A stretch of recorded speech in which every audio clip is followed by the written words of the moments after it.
আসসালামু আলাইকুম রহমতুল্লাহ।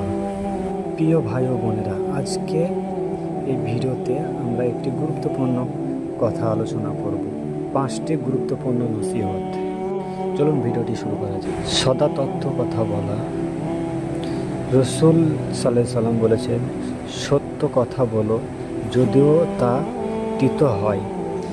মিশকাত হাদিস নম্বর 5137।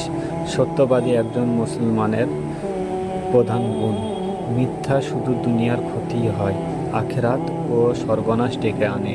দ্বিতীয় নম্বর, রসুল সাল্লাল্লাহু সাল্লাম বলেছে, তোমাদের মধ্যে ওই উত্তম যার চরিত্র উত্তম।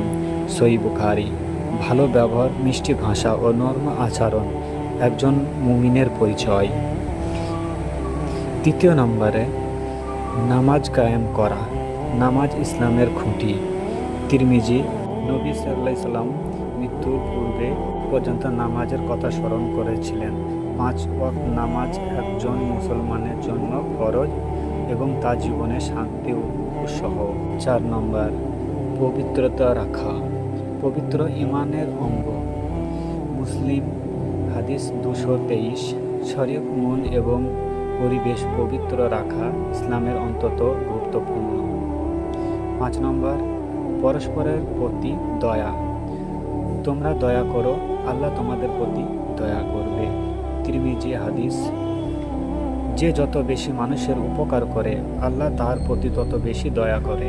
প্রিয় দর্শক, এই 5টি হাদিস যদি আমরা জীবনে বাস্তবায়ন করি, তাহলে তোমাদের জীবন হবে সুন্দর, পরিবার হবে শান্তিময়, সমাজ হবে কল্যাণ।